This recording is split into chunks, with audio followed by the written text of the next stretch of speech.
Bonjour à tous et bienvenue sur Elric Studio Jeux de plateau. C'est avec grand plaisir que je vous retrouve aujourd'hui pour le troisième épisode de notre série consacrée à It's a Wonderful World. Cette fois centrée sur l'extension Guerre ou Paix, développée par Frédéric Guérard, Benoît Bagné et toujours illustrée par Anthony Wolf. L'édition est également le produit d'une collaboration entre Ori Games et la boîte de jeux. La vidéo d'aujourd'hui comportera, et je dois vous en avertir, de réels spoilers, donc attention pour ceux qui ne veulent pas découvrir le contenu ni de la boîte au niveau du matériel, ni de la campagne au niveau de sa thématique ou de ses mécaniques.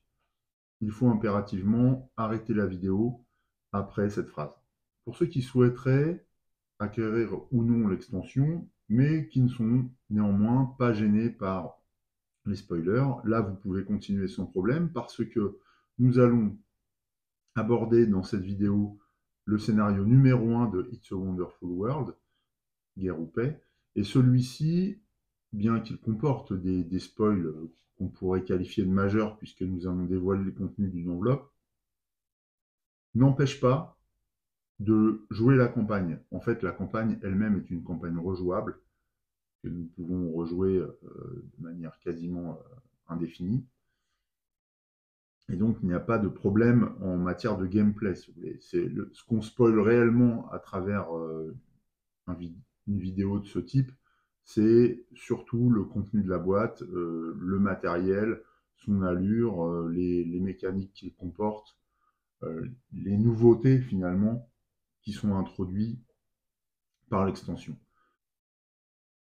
Cela étant dit, dans une première partie, nous découvrirons à la fois le contenu, mais également la proposition de Guerre ou Paix, c'est-à-dire que nous lirons simplement la petite fiche qui accompagne le jeu. Et dans un second temps, nous nous lancerons dans une partie complète. Je pense que je vous proposerai une partie complète, alors qui sera ma première partie de Guerre ou Paix d'ailleurs, mais une partie complète en plus augmentée de corruption et ascension. Voilà comment se présente le contenu de la boîte. Il y a une fiche récapitulative de Guerre ou Paix, donc qui va nous expliquer le fonctionnement de son contenu, et puis plusieurs éléments, donc notamment 1, 2, 3, 4, 5, 6 enveloppes, un booster et une boîte secrète. Voilà, au fond de la boîte, donc une boîte qui s'ouvre. Alors les étiquettes de scellés se décollent un peu, ce n'est pas moi qui les ai ouvertes, mais elles se décollent, sachez-le. Voilà. Ensuite, que nous propose concrètement cette petite fiche? Alors, contenu de la boîte, 6 enveloppes scénario, un booster héritage et une boîte secrète à n'ouvrir que si on vous le dit. Ensuite, introduction. Cette campagne est composée de 6 scénarios, mais vous n'en jouerez que 5. Jouez les scénarios dans l'ordre, sauf indication contraire, en commençant par le premier. Suivez toujours les indications du scénario afin de connaître les règles spéciales et les modifications à apporter pour le scénario en cours. Si vous jouez en solo, lisez le complément de règles au verso de ce feuillet. Au cours de la campagne, il vous sera parfois demandé de prendre des cartes spécifiques dans l'enveloppe scénario. La carte sera toujours indiquée par son nom et son numéro. Par exemple, Pax-10, entre parenthèses, 1-01. Ne regardez les cartes de l'enveloppe que lorsque cela vous est explicitement demandé par le scénario. Chaque scénario vous proposera des résolutions différentes en fonction du dénouement de chaque partie. N'appliquez que les résolutions qui vous concernent. À la fin d'un scénario, les cartes non utilisées restent dans l'enveloppe. Sauf si cela est explicitement écrit sur les scénarios. Les conditions de victoire sont celles d'une partie normale. Vous devez obtenir le plus de points de victoire. Généralement, le vainqueur d'un scénario sera mieux récompensé que les autres joueurs. Vous gardez les cartes oranges de campagne que vous gagnez à la fin des scénarios jusqu'à la fin de la campagne, guerre et paix, sauf indication contraire. Vous pouvez les utiliser à chaque scénario. Elles sont remises à 0 à la fin de chaque scénario. Remettez les ressources et personnages placés dessus dans leurs réserves respectives. Donc des cartes spéciales. Le joueur qui gagne le scénario final est le seul vainqueur de la campagne. Ça, c'est valable en multi. Si vous obtenez une égalité parfaite, rejouer le scénario final, car il ne peut y avoir qu'un seul vainqueur de la campagne, ou donner la victoire au joueur qui a été le plus méritant au cours de la campagne. Important, les modifications de règles des scénarios et les effets des cartes campagne sont prioritaires sur les règles normales du jeu. Si un scénario rajoute des cartes, les cartes à bord gris sont défaussées à la fin de chaque scénario. Les cartes à bord orange sont défaussées à la fin de la campagne, sauf indication contraire. Vous pouvez maintenant ouvrir l'enveloppe CDI SC01. Donc on va ouvrir cette enveloppe-là, voilà, et découvrir son contenu. Mais avant ça, on va regarder ce qui concerne le solo. Alors, toujours une dimension appréciable à It's a Wonderful World, c'est que le solo n'alourdit pas réellement et conséquemment le jeu, il y a simplement quelques ajustements à prévoir. Complément des règles pour jouer en solo. Jouer en utilisant les règles du mode solo du jeu de base, ok, donc notamment le draft, hein, toujours ça, c'est véritablement la seule variante. Vous pouvez jouer la campagne dans 4 niveaux de difficulté. Niveau normal, 50 PV à atteindre. Difficile, 60 PV. Expert, 70 PV. Et prodige, 80 PV. Donc on peut s'attendre à une difficulté importante quand même. Hein, parce que quand on voit 50 PV alors que dans les extensions, on doit atteindre 95 PV sur les médailles de bronze, et on peut se poser la question. Si votre score de fin de partie égale ou dépasse l'objectif de votre niveau de difficulté, vous êtes considéré comme le vainqueur du scénario pour l'attribution des récompenses. Si votre score de fin de partie est inférieur à l'objectif de votre niveau de difficulté, vous êtes considéré comme perdant du scénario. En plus des éventuelles récompenses, recevez une carte défaite. On reçoit quand même les récompenses. Vous trouverez ces cartes dans l'enveloppe C01, SC01, et passer au scénario suivant. Donc en fait, lorsqu'on est lancé dans la campagne, on ne s'arrête pas, qu'on perde ou qu'on gagne. Si vous échouez le dernier scénario, recevez une carte défaite et recommencez le scénario. D'accord? Si vous remportez 2 cartes défaites et que vous perdez une 3e fois, vous avez perdu la campagne. À ce moment-là, il faut la recommencer depuis le début. Donc, ok, les cartes défaites sont celles-ci. Et elles se trouvent dans l'enveloppe numéro 1. Donc, on va les trouver. Ok. Voilà. Donc, finalement, il y a très peu de modifications. À la lecture de ce document, je me demande si corruption et ascension est compatible. Alors, je pense que... Alors, je me posais la question à propos des scores, mais en fait, en y réfléchissant, les scores n'ont pas lieu d'être puisqu'ils s'appliquent au scénario de la boîte It's a Wonderful World, corruption et ascension. Or, là, on va jouer les scénarios de la campagne. Donc, je pense qu'on peut utiliser du coup les cartes corruption et ascension. Donc, c'est ce qu'on va faire. Je précise que je n'ai absolument jamais joué à Guerre ou Paix. Donc, c'est une véritable vidéo découverte pour moi et sur Aleric Studio Jeux de plateau. Donc, l'issue de la partie va probablement aboutir à une défaite, ce qui n'est pas grave du tout. Justement, l'intérêt est pour moi de vous montrer le niveau de difficulté que propose Guerre ou Paix, ainsi que les nouveautés qu'il comporte et la manière dont elles sont reçues par un joueur qui ne les a jamais pratiquées auparavant. Donc c'est un petit peu le concept de cette vidéo. Donc partons de là, il y aura un certain nombre d'imperfections, d'interrogations, sûrement d'accros dans la partie, donc je vous demande une certaine tolérance à l'égard de cette découverte. Voilà. Cela étant, eh bien, nous pouvons nous lancer dans la mise en place, que je vais quasiment réaliser hors caméra dans son intégralité concernant le matériel du jeu de base et de l'extension Corruption Ascension. En revanche, on se retrouve pour déballer le contenu de l'enveloppe et voir quels sont les éléments à ajouter pour ce premier scénario de Guerre ou Paix.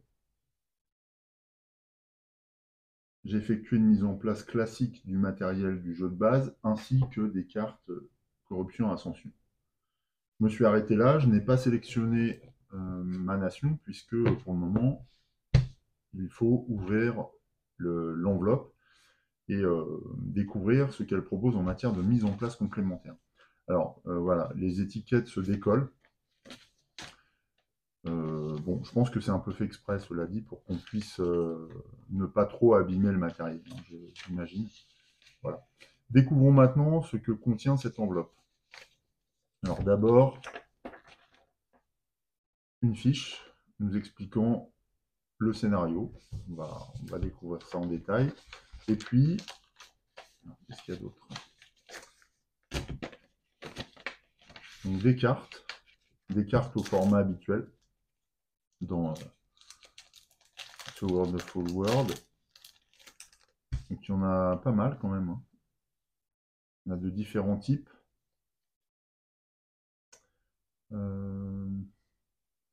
Là, la carte PAX 10 dont il était question dans la présentation de l'extension. On voit que on a une version pour le solo, une version pour le jeu 2 à 3 joueurs, version 4 à 5 joueurs. Okay. Et ce qui diffère, ce sont les ressources. Par contre, la PAX 10 ne ressemble pas à une carte projet habituelle. Donc on va voir de quoi il s'agit. De plus, elle nous indique des éléments là, en phase de planification. Il y a des consignes à respecter. Nous avons également une carte directeur de PAX 10 et membre de PAX 10. On a aussi des cartes piratage informatique, service secret, et puis les fameuses cartes défaites. Bon, voilà ce que contient l'enveloppe numéro 1. Donc pas énormément de choses. Je pense qu'on va utiliser la PAX 10 principalement pour la mise en œuvre de ce scénario. Découvrons maintenant le chapitre à proprement parler. Donc, petit 1, la paix avant tout. Histoire. Il y a 10 ans, les grandes guerres s'achevaient, laissant dans leur sillage des millions de victimes sur les 6 continents. Sur les ruines de l'ancien monde, les nouveaux empires ont prospéré. Alors que s'ouvre une nouvelle décennie, toutes les puissances mondiales ont décidé de lancer le projet PAX 10. Ce grand projet commun vise à créer une organisation mondiale pour la paix afin de garantir au monde stabilité et prospérité. Là encore, un parallèle évident après l'après-Seconde Guerre mondiale et la création de l'ONU. Je crois que je l'ai déjà évoqué ça lors de la première partie. Règle. Chaque joueur prend au hasard une carte empire et la place sur sa face A. Alors ça déjà ça me plaît parce que jusque-là pour les scénarios on utilisait la face B, donc la face symétrique des empires. Là on va utiliser une face A, donc le départ asymétrique de la production pour chaque empire. Alors il faut choisir de manière hasardeuse, ça me plaît aussi. Donc eh bien nous ce sera l'Union panafricaine. Alors j'aime beaucoup parce que justement l'Union panafricaine, ça fait penser aux puissances issues de la décolonisation, justement, qui intervient après-guerre dans les années, enfin entre les années 50 et les années, on va dire 75 pour la première partie, et puis jusque dans les années 90. Alors, Union panafricaine. Pour cette nation, nous aurons comme début de production du scoring possible avec des cartes, des cartes vertes, je ne sais plus ce que c'est des cartes projet écologique ou non scientifique, voilà, c'est ça. Et puis une production de matériaux et de sciences. Moi, ça me plaît beaucoup, j'adore. Ça va ressembler un petit peu dans l'approche à la partie du second épisode qui comportait beaucoup de cartes scientifiques, de projets scientifiques. Bon, voilà, en tout cas, ça c'est notre nation pour ce premier scénario. Ensuite, placez la carte PAX 10 au centre de la table, sur la bonne face, en fonction du nombre de joueurs. Alors, ça, on a vu. De toute façon, là, pour le solo, il y a une carte spécifique. Je pense que les autres, on peut les mettre de côté. Voilà. Pendant la phase de planification, donc pendant la première phase, les joueurs peuvent recycler leurs cartes depuis leur zone de draft pour ajouter le bonus de recyclage de cette carte à PAX 10. D'accord. Donc en fait, si on le souhaite, on peut récupérer un bonus de recyclage et l'ajouter sur cette carte, comme un projet. Dans ce cas, le joueur place la ressource sur l'emplacement correspondant, par exemple là le matériau, et gagne immédiatement le bonus associé. Donc si on pose un matériau, eh bien un matériau nous fait remporter un personnage au choix, donc soit un financier, soit un militaire. Après, à nous de choisir l'orientation que nous souhaitons.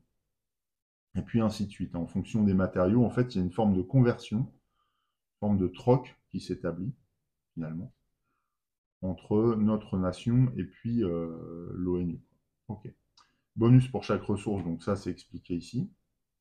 Alors, cela dit, c'est assez bizarre parce que là, pour un matériau, on reçoit un financier, alors qu'ici, on a le choix. Donc là, j'ai un problème d'interprétation. Il va falloir que je regarde ça quelque part sur un forum, si on se tient à ce qui est précisé sur la fiche ou ce qui est précisé sur la carte. Bon, le choix me paraît pertinent quand même, parce que on va choisir une orientation pour notre régime politique, donc libéral ou autoritaire, et donc ça correspondrait au choix de notre personnage. Donc moi, je vais appliquer cette règle-là. Bon, je pense qu'il manque un bout, j'en sais rien. À la fin de la partie, référez-vous aux encadrés pages suivantes pour connaître les événements en fonction de l'avancement de la carte PAX 10. Et donc à la fin de la partie, la PAX 10 est défaussée. Résolution de fin de partie, donc ça on tournera cette page en fin de partie uniquement. On va pas se spoiler la conclusion avant de l'avoir atteinte. Voilà. Bien écoutez, donc il est difficile de faire une mise en place plus simple que celle-ci, puisque ça consiste simplement à poser la PAX 10 devant nous. Alors on peut la poser là, ou peut-être là, comme ça c'est vers les cartes. Ouais, je vais la poser là, j'aime bien. J'aime bien la poser au-dessus du plateau. En plus, c'est un espace inutilisé. Ici sera plutôt réservé à notre zone de construction, de draft et d'autres planifications. Voilà. Là, notre nation, donc l'Union panafricaine, donc les pays émergents après-guerre. Très bien.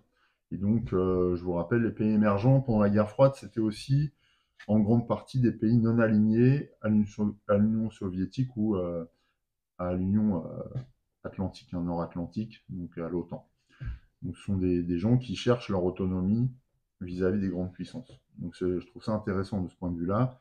Et ils misent tout sur la science, a priori, et le développement de leur pays. Donc, ça va être intéressant. On prépare le draft maintenant.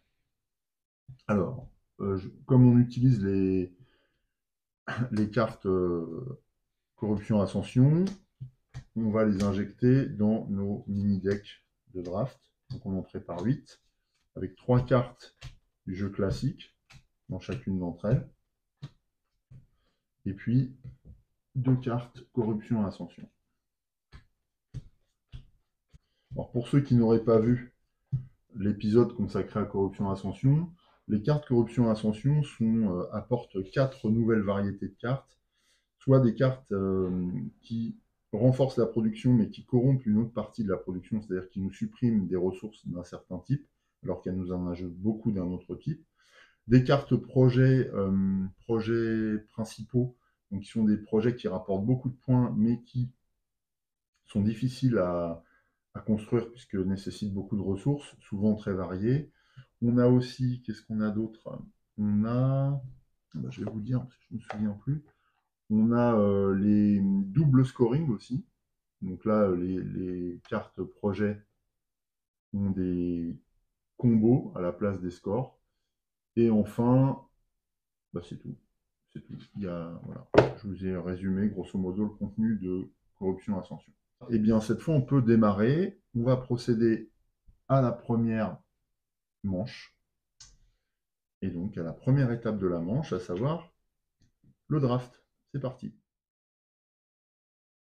Alors, ce que j'ai oublié de faire avant de démarrer, c'est de choisir mon niveau de difficulté. Il était proposé aux joueurs de viser l'un des 4 niveaux de difficulté, à savoir 50 PV, 60 PV, 70 PV ou 80 PV.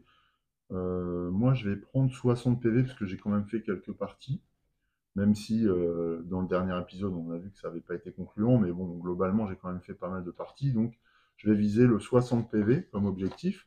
Le second objectif, on l'a compris, donc c'est de construire la paix, donc cet organisme, cette institution internationale qui va permettre des échanges entre les nations pour préserver l'équilibre international. Et en fonction de la manière dont on va réussir ou non à bâtir la paix, eh bien, il y aura des conséquences, je présume, qui sont au dos de notre fiche contenue dans l'enveloppe. Alors, on a un bon tirage là sur cette sur ce premier mini deck de la première manche. On a le centre de recherche là qui me plaît beaucoup. Alors, il est à noter aussi qu'on n'a aucune construction imposée dans la campagne, contrairement au scénario proposé dans la boîte de base ou dans Corruption et Ascension.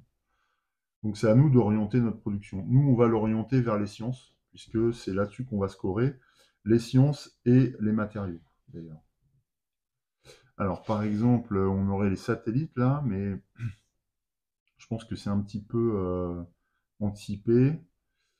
En plus, il faudrait prendre une orientation expédition, ce qui ne colle pas vraiment avec ce qu'on veut faire. Est-ce que se développeraient les quartiers occultes en même temps? On va éviter, je pense. Les réseaux de transport avec qui permettent de scorer avec des cartes noires, notamment véhicules et armements. Bon, on essaie de bâtir la paix. Moi, j'aimerais bien prendre cette orientation, donc je vais éviter ce genre de choix. Après, est-ce qu'il est vraiment inévitable de renoncer à toutes les combines possibles et imaginables pour atteindre nos buts? Ça, c'est moins sûr. Voilà, ça c'est une carte science, ça m'intéresse, mais je suis pas sûr de réussir à la bâtir. Après, je score, hein, donc ça vaut le coup d'essayer quand même si elle me produit un peu n'importe quoi. Donc je vais la mettre dans ma zone de construction.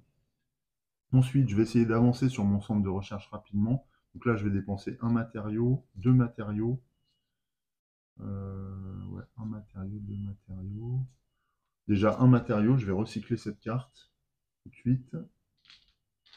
Donc je vais recycler cette carte pour bâtir mon centre de recherche.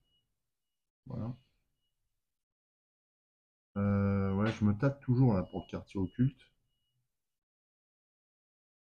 Après, est-ce que je peux récupérer beaucoup mieux que ça? Quitte à avoir de la corruption, est-ce que j'irai pas chercher d'autres cartes Ascension et Corruption pour bénéficier de quelque chose de plus fort? D'ailleurs, ce sont deux cartes Ascension et Corruption qui me font hésiter.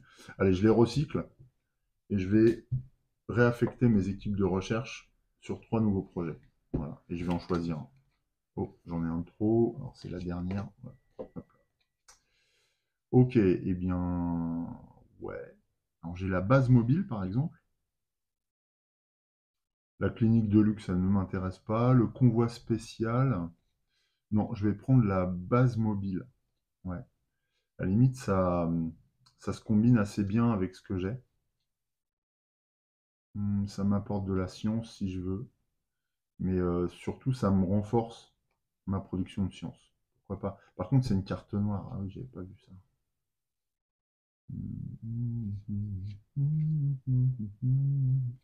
Ou alors je prends la clinique de luxe pour produire mon centre de recherche.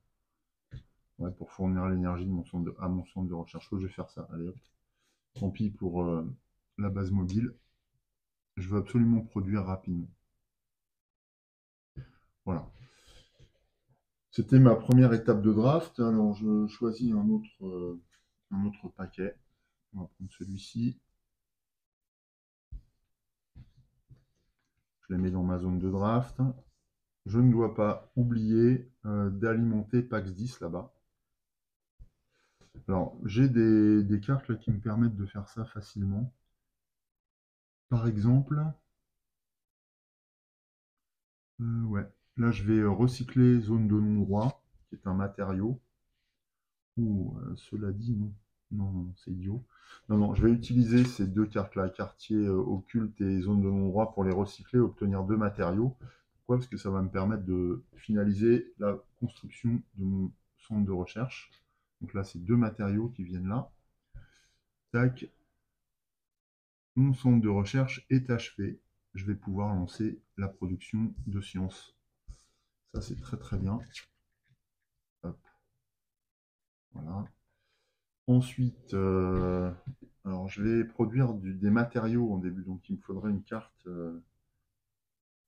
qui nécessite ces choses-là. Voilà. Je ne vais pas produire d'énergie. Par contre, ouais, là, le satellite, je vais pouvoir le sortir assez vite finalement si je récupère de l'énergie. C'est bien ça. Bon, ça, c'est la première chose. Deuxième chose, si je produis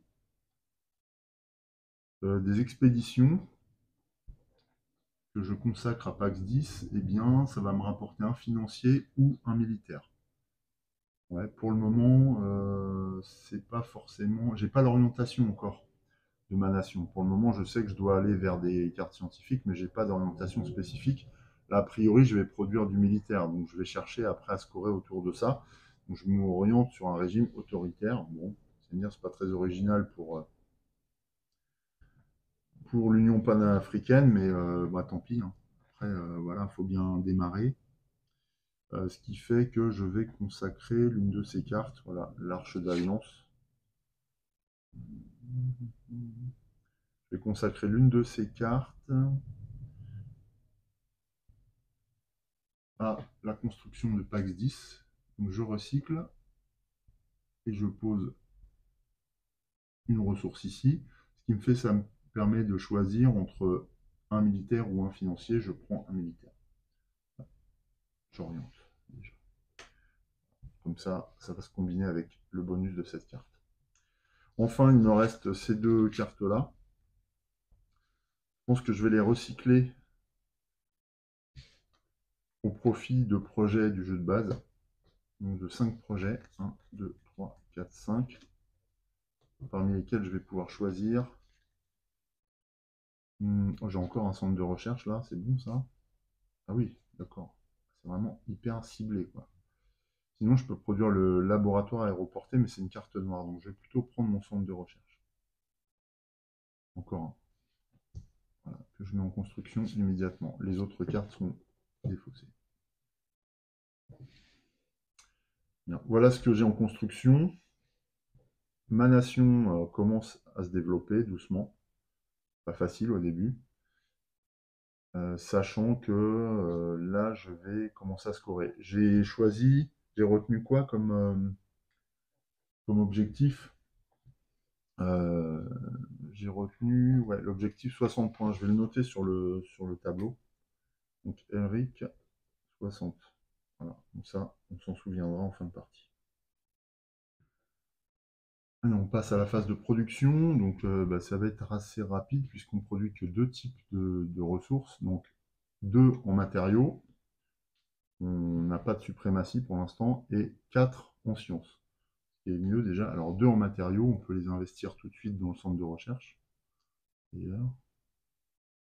Et 4 en sciences. On va utiliser tout de suite pour développer nos satellites. Pour être autonome au niveau des télécommunications et ne plus dépendre des grandes nations dans un avenir proche. On voit que c'est crucial dans l'actualité contemporaine. Donc on ne va pas faire cette erreur et on va opter pour notre propre système. C'est déjà la fin de la première manche. Là, on ne va pas du tout développer d'autres productions. Donc on peut passer à la deuxième manche. Pour ça, j'avance le jeton. Ce que je vais aller chercher là, c'est un petit pion pour suivre la production de mes ressources en phase production. Et puis on se retrouve pour démarrer la deuxième manche directement. Voilà, j'ai mis un petit pion orange là qui ressemble à une usine, une maison, pour indiquer quelle est la production en cours à la phase production. Deuxième manche, phase de planification. Oh, voilà, on a beaucoup Ça, c'est bien. On a beaucoup de cartes scientifiques. Alors, on a un super projet ici. Ça s'appelle comme ça d'ailleurs, mais le problème, c'est qu'il rapporte beaucoup de points, mais il faudrait bâtir des cartes monuments, ou institutions, ou structures, je ne sais plus. Donc, bon, c'est pas forcément d'actualité. On va plutôt utiliser cette carte pour... Ah non, pas encore. On va retenir et mettre en production le clonage humain. Alors ça nous fait produire, ça nous permet de produire de l'argent. Ça peut servir, hein, l'argent, cela dit, même si c'est pas forcément ce que je souhaite prendre comme orientation.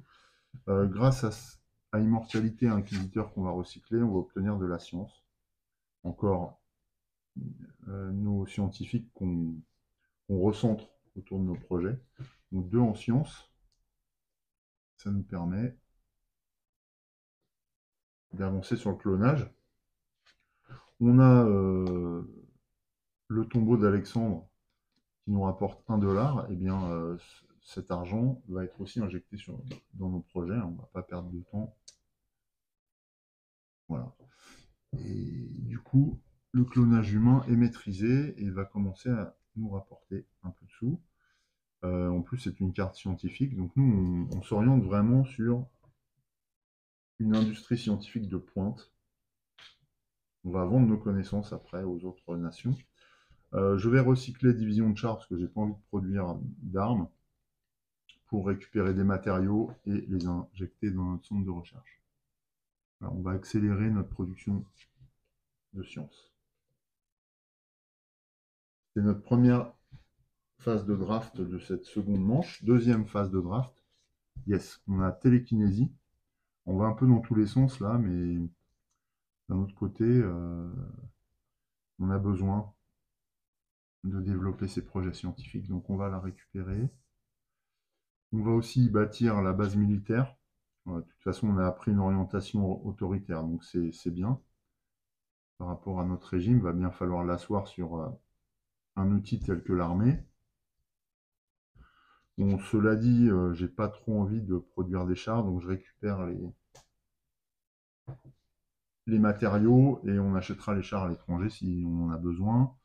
Je vais utiliser les matériaux pour la base militaire. Là, j'ai de l'argent qui rentre. Mine du roi Salomon. Ok. Je récupère cet argent et je les mets dans nos trésors. Je récupère aussi ce matériau que nous consacrons à notre base militaire. Il va nous falloir de l'énergie, j'en ai pas là. Ça m'embête par contre. Donc on passe maintenant à une phase de production.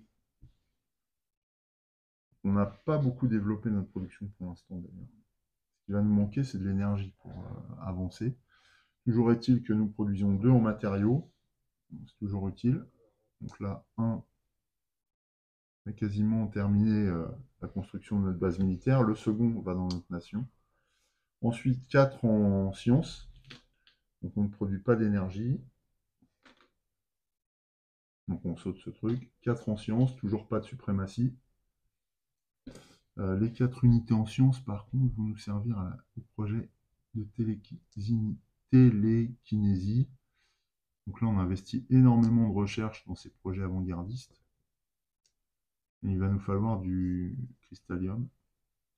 Ah ouais, j'avais pas vu, mais en même temps, j'ai pas trop le choix quant au projet qui se présente là. C'est le prix de notre indépendance. Donc il faut avancer au niveau des sciences, quitte à partir un peu tous azimuts pour l'instant.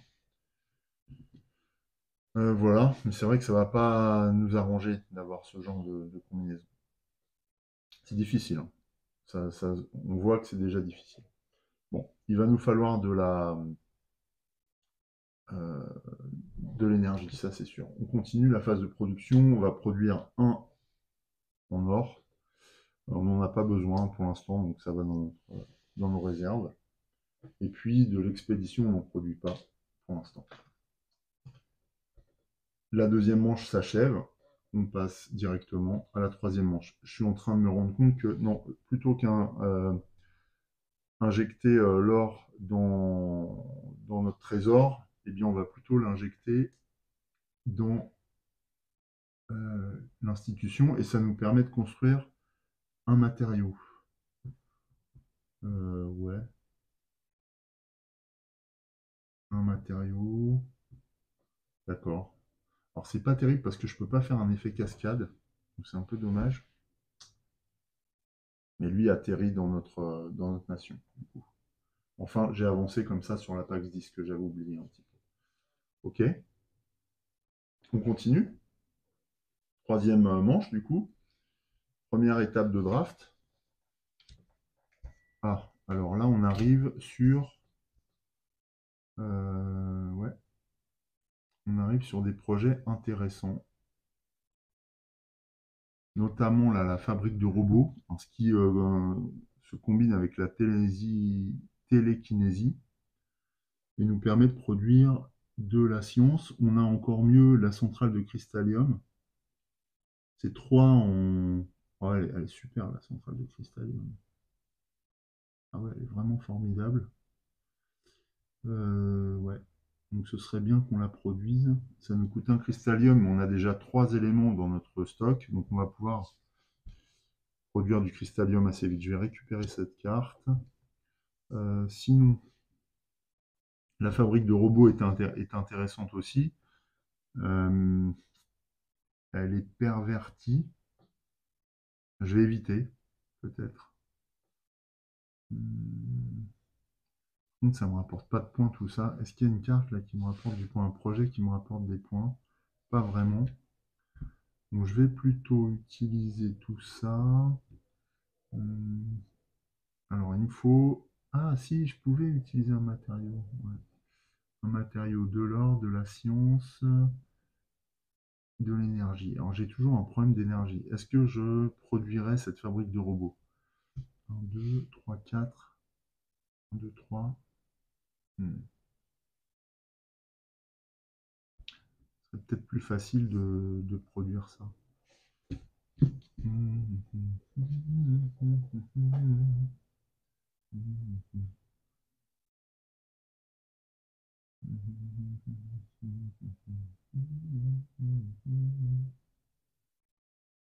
Ouais, allez, je lance la production de cette fabrique de robots parce que ça colle au niveau de mes projets là, ça donne du sens à ma télékinésie. Je recycle la place financière. Ah, cela dit, je vais peut-être aller chercher un autre projet. On va, on va utiliser les matériaux de l'usine de recyclage pour avancer sur la centrale de Cristallium. Ouais, voilà. Ça, je vais le recycler immédiatement pour aller chercher d'autres projets. Moi, je vais utiliser les cartes corruption ascension. J'aurai peut-être des projets plus forts. Ouais, voilà, matière noire. Ouh, oui, excellent. Là, j'ai une combinaison magnifique entre carte science et carte infrastructure. Ouais, ouais, c'est excellent. C'est excellentissime, ça vaut le coup d'essayer. Donc celle-là, je vais la mettre dans ma zone de construction. Parce que si je parviens à construire toutes mes usines, là, je vais pouvoir avancer très vite sur ce projet. Donc c'est très très bien. Là, j'ai de l'énergie, enfin. Alors, de l'énergie qui me permettrait d'avancer sur un projet de fabrication. Par contre, non, je suis obligé de... Bah non, je suis obligé de rejeter ces cartes-là. Non, non, je dois les défausser. J'ai retenu la matière noire. C'était un projet ambitieux, évidemment. C'est la fin de ma première étape de draft de cette troisième manche, donc on passe à l'étape suivante. Alors, le bon côté, c'est déjà, nous récupérons des cartes scientifiques. On a Animorph notamment, qui est intéressante. Elle est facile à produire, Animorph. Mon problème, c'est que je n'ai pas du tout d'énergie. Et c'est la seule qui me donne de l'énergie. Comme le fait exprès. Donc, ce que j'ai envie de faire, c'est recycler des choses. Hmm, ouais.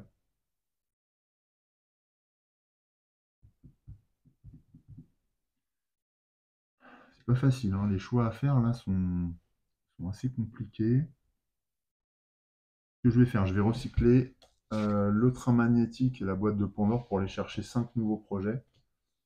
On va essayer de trouver de l'énergie. 1, 2, 3, 4, 5. Voilà. J'en ai là. J'ai pas de production d'énergie en tant que telle, mais j'ai un peu d'énergie, ce qui va me permettre de terminer mon deuxième centre de recherche et d'obtenir la suprématie sur la science, éventuellement. Ouais, là, il faut que je produise. Donc, je vais garder cette carte. Tout le reste est défaussé. Ça, je le recycle tout de suite en énergie.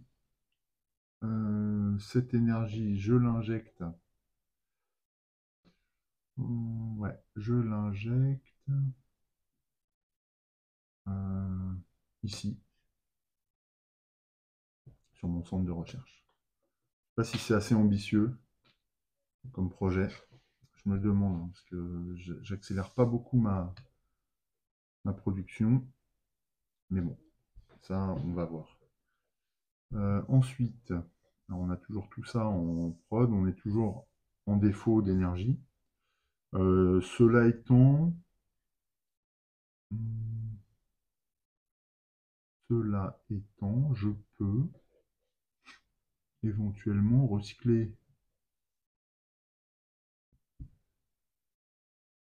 paradis fiscal et super sonar pour récupérer encore 5 cartes. Là, j'ai besoin de ressources.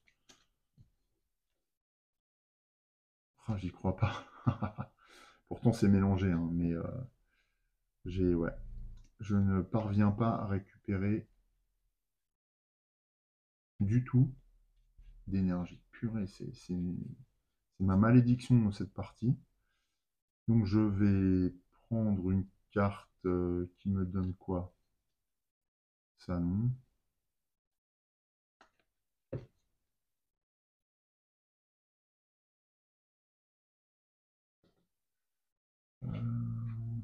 Place financière. Ouais, j'ai pas de chance dans les tirages. Bon, je vais retenir ça.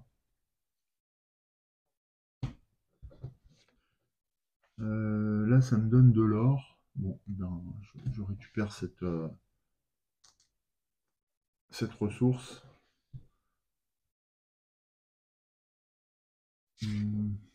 Là, je vais prendre 1 d'énergie pour finaliser ma base militaire.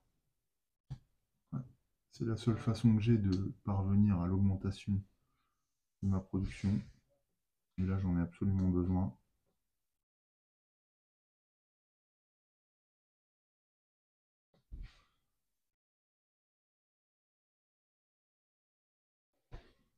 Donc, là, on est bon sur la base militaire. Donc, en bonus de construction, j'ai un militaire aussi. Mais attention, je n'ai pas du tout avancé sur PAX 10, hein, pas du tout. Donc ça veut dire que pour l'instant, je ne contribue pas à la création de l'instance internationale pour la paix, ce qui n'est pas forcément très bon signe pour la suite de l'histoire. Ok, voilà à quoi ressemble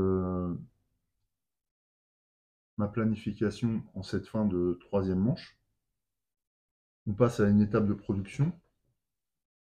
Alors là, on produit beaucoup de science. Déjà, on a 2, 3 en matériaux. 3 en matériaux, alors ça nous sert. 3 en matériaux. On va fabriquer la fabrique de robots. On va injecter un matériau dans la matière noire. Voilà. Ensuite, au niveau de l'énergie, eh bien, on n'en a pas. On ne produit pas d'énergie, c'est une catastrophe. Pas du tout. Donc, on peut passer directement à la science. Voilà. Donc, science, alors là, par contre, on a la suprématie. 1, 2, 3, 4, 5, 6, 7. Donc, suprématie, ce qui nous permet de choisir une figure. On va prendre encore un officier. Donc, je prends un jeton de 3. Ouais, on se développe vraiment vers un régime autoritaire, c'est à se demander si on a intérêt d'aller jusqu'à la paix. C'est pas très joli, mais bon, voilà, il faut penser à notre indépendance avant tout. Alors là, c'est du nationalisme, hein, à ce moment-là, auquel on contribue plus qu'à autre chose, mais c'est l'orientation que prend notre parti. Donc je prends j'ai dit combien? 7 unités de science. 5, 6, 7. Et là, on termine la fabrication, de la fabrique de robots. On va aussi terminer, enfin on va produire la centrale de Cristallium. En tout cas, on va alimenter ce projet-là. On va alimenter aussi le projet matière noire. Et du coup, si on accorde de la science, ah bah voilà, si on accorde de la science à Pax 10, eh bien on récupère de l'énergie. Donc c'est super intéressant pour nous. Donc de l'énergie, où en avons-nous besoin? Eh bien pour les satellites. Ici. Voilà. Alors ça, on peut le raccorder à notre production. Ce qui est un peu dommage, c'est que en fait, notre production va être pervertie là, par la fabrique de robots. Mais c'est le prix à payer pour récupérer de l'énergie. Et encore de la science. Je ne pense pas que ce soit un mauvais calcul en soi. L'avenir va nous le dire. On continue la production. Justement, après la science, on passe à l'argent. On n'a que 1. On a déjà injecté ça dans Pax 10, donc on peut le mettre dans nos réserves, ce qui nous permet de produire notre première unité de cristallium.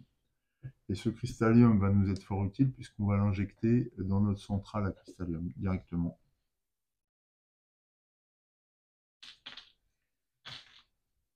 Celle-ci est achevée, donc là on va gagner en autonomie sur l'énergie. C'est très bien. Tout ça, c'est dépensé. Donc voilà, on a une production plus solide hein, d'un coup là. Enfin, nous ne produisons pas du tout d'expédition. Donc c'est la fin de l'étape de production. On passe maintenant à la 4e manche. Alors il nous reste une énergie et un matériau à injecter dans Pax. 4e manche et nouvelle étape de draft. Oh yes. Oh, le super soldat. Bah voilà, ça combine avec les soldats. Celui-là, on va essayer de le fabriquer. Alors, je pense qu'on peut y arriver. La téléportation, c'est beaucoup de science aussi. Voilà, c'est peut-être un peu présumé de nos capacités de production. On en produit de la science après? Non, on n'en produit pas davantage, donc on ne va pas s'enflammer. Agence d'espionnage, non. Téléportation, laisse tomber. Inquisiteur, ça nous amène de la science, donc ça, je le recycle tout de suite. Pour finir, télékinésie. Ici, ouais. Là, j'ai un matériau qui va nous être utile pour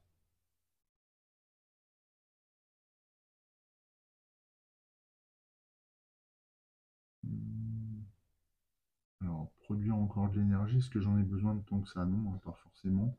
Donc j'utilise le matériau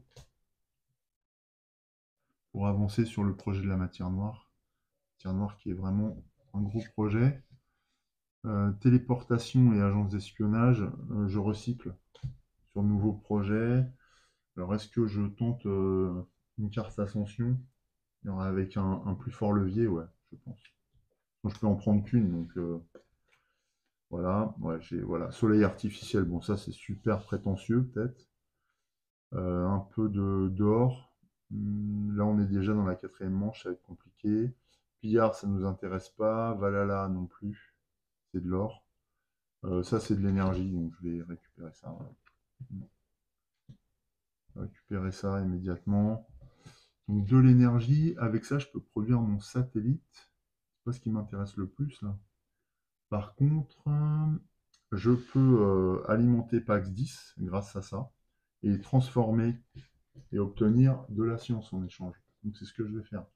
Donc je recycle le soleil artificiel, j'obtiens de l'énergie que je consacre à PAX 10 et je convertis en science. La science m'intéresse. La science m'intéresse, j'injecte ça. Ah oui, j'aurais pu finir ça, ouais. Et donc je l'injecte dans mon projet de matière noire. Ouais, ça c'est bien. Voilà, c'était ma première étape de draft. J'en ai une deuxième, heureusement. Alors, qu'est-ce que j'ai?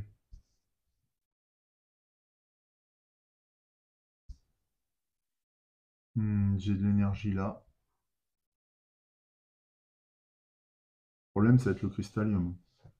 J'ai quasiment rien. Est-ce que je pourrais bâtir ça? Non, j'ai que un en argent. Sauf à recycler ces deux cartes-là pour développer mon laboratoire secret là. Ah, ça peut se tenter, hein. Ça me fait produire. Ouais, ouais, je vais utiliser ça. En plus, ça me fait scorer.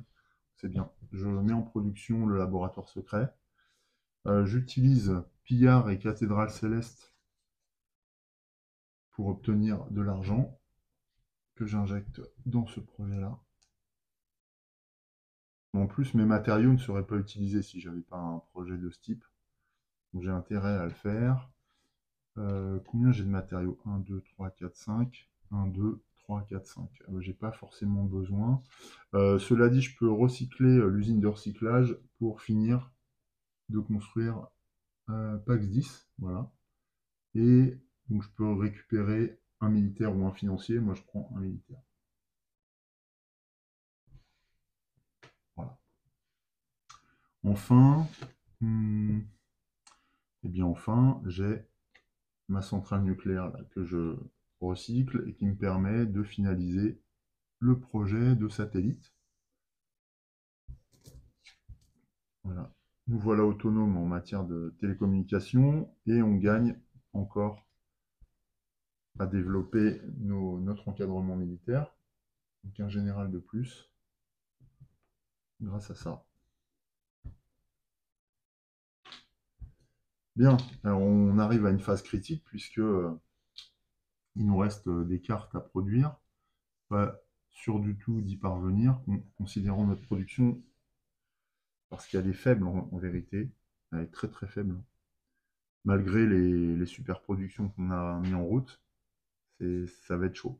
Ça va être très très chaud. Donc allons-y pour cette phase ultime de production. Alors, on commence par les matériaux. Alors, on obtient la suprématie, donc 1, 2, 3, 4, 5, 6, ouais. Mais voilà, on perd un point, donc 6 moins 1, 5. On a quand même la suprématie, donc ça nous rapporte un financier. On va être loin des 60 points, très très loin. Voilà, donc j'ai dit 5 matériaux. 5 matériaux, on a besoin des 5. Ouais, pour alimenter nos constructions. Donc voilà, déjà notre laboratoire secret est Ah non, il n'est pas finalisé. Il faut de l'argent. Pas cool ça. Ah ouais, ça c'est pas cool. Il va nous manquer un peu d'argent. Mince. Et puis les 3 matériaux, unités de matériaux restants vont dans la matière noire. C'est le projet de phare de notre nation. Ok. Ensuite, énergie. Alors, heureusement, cette fois, on en produit. Donc, 1, 2, 3, 4, 5. Là encore, on a la suprématie en solo. Donc, je récupère un autre officier. Donc, ça nous amène à 3 officiers en tout. Voilà, on est à 6 maintenant. Et on produit 5 énergies, j'ai dit. 5 énergies. Alors, là, 5 énergies, ça ne nous sert à rien en tant que tel. Est-ce que... Alors là, je vais produire, je vais tout mettre dans notre nation. Ça va me permettre de produire un cristallium. Ce cristallium, soit je l'injecte tout de suite dans ma télékinésie ou dans ma matière noire. Ou bien dans le laboratoire secret, ce qui va me permettre d'obtenir 2 de plus en sciences qui peut être intéressant aussi. Je crois que c'est ce que je vais faire. Avec le risque de ne pas finaliser, hein, mais pas vraiment le choix. Là, ça me permet de scorer quand même. Et ça me rapporte un cristallium en bonus. Donc c'est bien. Ouais, c'est bien. Production plus cristallium, c'est énorme. Donc le cristallium, je vais le récupérer. Enfin, je le mets dans mes réserves. Par contre, le reste est défaussé. Bon, c'était une bonne opération, je pense. Ensuite, donc là, c'était pour l'énergie. Ensuite, on passe aux sciences.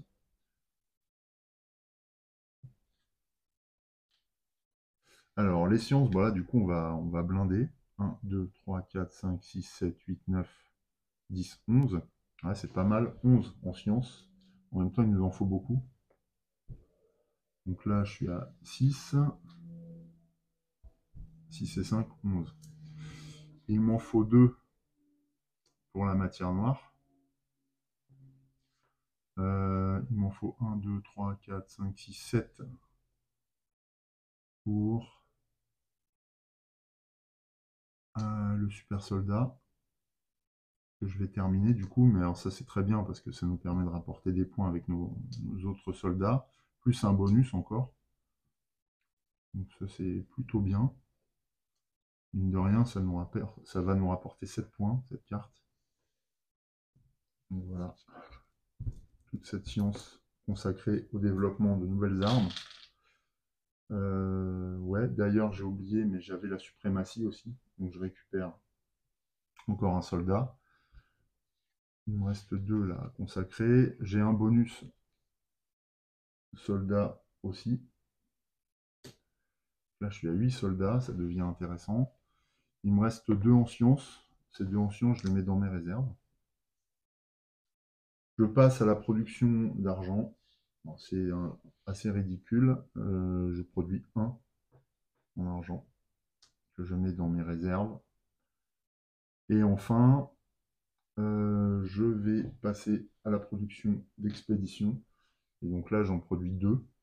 Alors c'est ridicule, certes, mais ça reste intéressant parce que je vais, grâce à ça, produire 1 de cristallium. Et ça va me suffire en fait pour finaliser ma matière noire. Donc ça c'est assez énorme. Par contre c'est télékinésie qui va rester inachevée. Voilà, donc là j'ai ma deuxième unité de cristallium et que j'injecte tout de suite dans mon projet de matière noire qui aboutit. Donc là inutile de dire qu'on a pris le pas au niveau scientifique sur les autres nations. Et ça va nous rapporter énormément de points. Parce que 6 fois chaque paire de cartes sciences et infrastructure, eh bien, on en a quelques-unes, donc ça va représenter de nombreux points. Il n'y a pas de bonus en revanche quand on raccorde ce projet à notre nation. Télékinésie, on ne l'achèvera pas en revanche parce qu'on n'a pas ce cristallium, notre fabrique n'a pas suffisamment de produits. Bon, on aurait peut-être eu un autre moyen, mais j'ai pas réussi à créer cette dynamique-là, le moteur suffisant en tout cas. Donc voilà, en fait, on va simplement maintenant procéder au compte et voir si on atteint ces 60 points fatidiques. Je pense qu'on n'est pas loin grâce à celle-ci, à cette carte-là, mais bon, je pense qu'on va y être, on va être en dessous quand même. Mais bon, je suis quand même assez content. L'autre aspect, c'est que on a contribué à la création de notre institution internationale pour la paix. Donc on peut s'en réjouir, même si par nature notre régime est autoritaire. Peut-être que c'est un mal nécessaire. C'est peut-être ce que les gens se sont dit pendant la guerre froide. Allez savoir. En tout cas, voilà, nous passons à une conclusion sur cette partie de It's a Wonderful World, guerre ou paix, et voyons ce que donnent nos choix. Donc notre objectif était d'atteindre 60 points. Non, c'est pas gagné du tout. D'abord, on va commencer par les points bruts, donc rapportés simplement par les cartes. Donc on a 1, 2, 3, 4, on a 4 points dans cette catégorie accumulés. Ensuite, points rapportés par les cartes de type infrastructure, on n'en a pas. On n'a pas de carte véhicule. Les cartes sciences, par contre, on en a. Et donc, on a deux combos. Alors, on a celui-ci qui va rentrer en ligne de compte. Donc, on a un point par carte scientifique. Donc, 1, 2, 3, 4 cartes. Et c'est 1. Donc, ça nous fait 4 points. On n'a aucun projet type expédition, aucun projet type bâtiment. Nous avons regroupé un certain nombre d'officiers, donc 8 officiers, et il y a un combo là-dessus. Donc on va compter une fois, plus une fois, donc 2 fois les officiers, ce qui nous permet d'obtenir 16 points. On a un financier, mais lui ne combote pas, je crois pas. Hein. Non, puisque c'était télékinésie, mais ça n'aboutit pas. Donc voilà, donc ça ne nous rapporte qu'un petit point. Après, oh, j'ai oublié ça. J'ai oublié ça. On obtient 2 points par carte scientifique grâce à notre nation. Donc, ça fait 2 points par carte scientifique. Donc ici, c'est pas 1 mais 3. Donc 3 fois 4, c'est pas la même, hein, c'est 12. Oh, pas mal ça. Je commence à avoir un peu d'espoir. Ensuite, on regarde les combinaisons de scores. Donc on a notamment notre matière noire qui nous rapporte 6 points par combinaison infrastructure science. Donc 6 par couple infrastructure science, binôme, pair. Donc 1, 2, 3, 4 cartes science et 1, 2, 3, 4, 5 cartes infrastructure. Ce qui signifie qu'on a 6 fois 4. 6 fois 4, 24 points. Rapportés par une seule carte de matière noire. Donc c'est pas mal comme score. Voilà. Et les autres, c'est tout. Donc maintenant, décompte. Et on voit si on atteint les 60 points. À vue de nez, non. Mais on n'est pas loin. Il ne manque pas grand-chose. Donc 4, plus 12, 16. Plus 16, 32. 33. 33 et 7, 37. Ah, punaise, on a 57. Bon, ok, bah 57, mais attention, notre score de 57, est-ce qu'il va être complété par quelque chose lié à PAX 10? On va regarder, peut-être qu'on va gagner des points, je ne sais pas. Résolution de fin de partie. Alors, si la carte PAX 10 a été complétée intégralement, si la carte PAX 10 n'a pas été complétée intégralement, donc nous elle est complétée, le projet PAX 10 a été achevé avec succès. Partout dans le monde, les médias saluent la paix mondiale et la collaboration universaliste. On parle partout de l'avènement des frontières ouvertes. Mais dans le secret, chaque empire se prépare à la bataille qui s'annonce. Ah, ouais, bon, on a bien fait de prendre l'orientation militaire. Tous travaillent à préparer le futur et à asseoir leur puissance. La paix n'est qu'une façade, car, dans les arrière-cours du pouvoir, les empires se livrent une guerre souterraine pour la domination du monde. Résolution. L'empire ayant remporté la partie gagne la carte directeur PAX 10. Et jusqu'à 2 fois par partie, vous pouvez récupérer... Ah d'accord. Donc, l'empire ayant remporté la partie... Alors nous, on ne l'a pas remporté. Parce que j'ai pas atteint 60 points. Les autres gagnent la carte membre PAX 10. Une fois par partie, vous pouvez payer un militaire pour récupérer un cristallium. Donc nous, on n'a pas gagné la directeur, mais membre de PAX 10. On est un membre... voilà, on n'est pas dans le conseil de sécurité, dans le conseil permanent. On est un membre périodique de cette institution. Ok. Voilà, ça fonctionne vraiment comme l'ONU. Note, pour les cartes directeurs et membres PAX 10, placez le militaire que vous payez sur votre carte. Il ne compte pas pour le décompte final. D'accord. Voilà, félicitations, vous pouvez ouvrir l'enveloppe CD1 SC02. Donc ensuite, on pourra passer au scénario numéro 2. Eh bien, écoutez, voilà, c'est déjà terminé. Donc ça va, c'est comme d'habitude, hein, ça va hyper vite avec It's a Wonderful World. On va sans attendre passer une conclusion sur sur ce début de campagne et les premières impressions qu'on en tire. Alors en conclusion, ce que j'ai envie de vous dire là comme ça à chaud, d'abord, bon, évidemment, hormis le fait que j'aurais aimé gagner, ce que j'aime bien dans cette idée de campagne, c'est que la partie ne s'arrête pas comme ça brutalement après avoir calculé son score, elle se poursuit, ce qui veut dire que tout ce qu'on effectue, ça se capitalise quelque part, d'autant que là, on a cette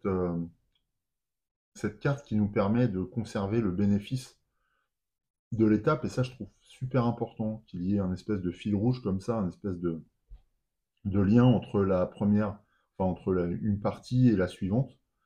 Je trouve ça intéressant parce que, mine de rien, cette petite carte-là qui nous donne le droit de défausser un militaire pour récupérer un cristallium, eh bien, dans une configuration comme celle-ci, ça nous permet de construire une carte supplémentaire, par exemple, et donc de scorer et peut-être d'atteindre l'objectif de scoring, justement. Et ça peut tout changer en la matière.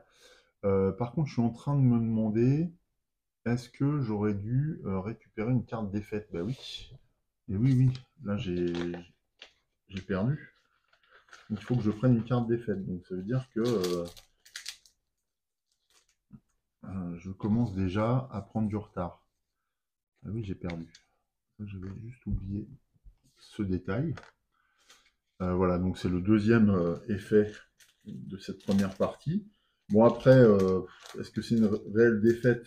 Ben, l'avenir va nous le dire. Ça m'amène à la deuxième impression. Ce que j'apprécie aussi dans cette campagne, c'est que, alors que quand on joue à It's a Wonderful World, sans cette extension, eh bien, on va enchaîner plusieurs parties, mais elles n'ont pas forcément de lien les unes avec les autres. C'est juste le plaisir de scorer. Eh bien là, on reprend un jeu avec une dimension narrative présente. Et je trouve que, voilà, pour ceux qui sont sensibles à cette dimension de récit, comme moi, par exemple, eh bien, j'aime bien cet aspect. Et ça m'encourage à enchaîner les parties de manière peut-être plus intense, plus intensive que si je n'avais pas la campagne. Je me réjouis aussi du fait que la campagne soit rejouable, pour le coup, parce que bah, ce n'est qu'un prétexte à rejouer et à rejouer encore. Je me dis aussi qu'en multijoueur, ça donne à It's a Wonderful World une autre dimension. J'ai déjà testé le multijoueur à It's a Wonderful World, et c'est vrai que je pense que ce fil conducteur peut inciter les joueurs à rester autour de la table pour avancer en attisant leur curiosité et en augmentant la tension et l'enjeu euh, que représente la victoire de chaque scénario. En plus, ça renouvelle aussi l'espoir et l'espérance de chacun des joueurs autour de la table de l'emporter, au moins de remporter au moins une victoire. Et je trouve ça très très bien, notamment lorsqu'on a autour de la table des joueurs de différents niveaux. Voilà, ceux qui sont experts sur le jeu, ceux qui sont moins experts. Ça laisse à tout le monde une chance, à un moment donné, de soit par le tirage des cartes, par le draft, par les opportunités que l'on peut se créer ou qui peuvent arriver, bah, de remporter au moins une manche, enfin un scénario. Et voilà, c'est moins discriminant, on va dire, qu'une partie unique de It's a Wonderful World, quoi. Là, on peut se refaire, même si on a perdu, on peut essayer de prendre sa revanche sur les autres, et ça, c'est intéressant. Et je pense que ça augmente aussi les interactions et l'ambiance s'en trouve améliorée autour de la partie. On est un peu moins dans son coin, du coup. Donc, je pense que ça, c'est vraiment un apport de la campagne que je n'avais pas mesuré du tout. Que dire d'autre? Oui, un dernier aspect qui me semble important, eh bien, c'est que le fait de jouer en campagne n'alourdit absolument pas,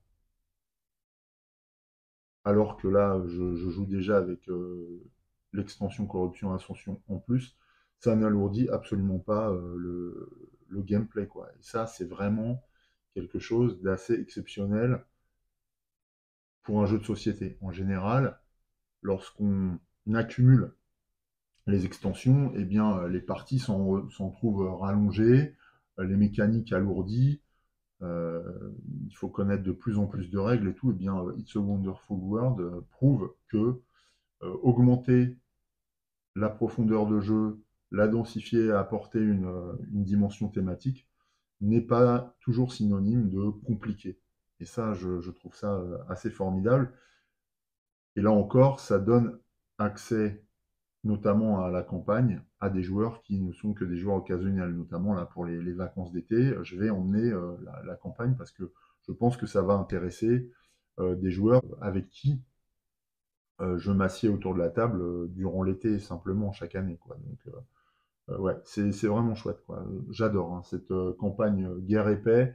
En plus de la thématique qui, lorsqu'on est sensible euh, à l'histoire de l'humanité, relève indéniablement le niveau, eh bien, voilà, ça relance tout l'intérêt, je trouve, du jeu. Euh, Alors qu'en général, avec son Wonderful World, on fait 3 4 parties, puis on s'arrête. Là, on va avec plaisir au bout de la 5e partie.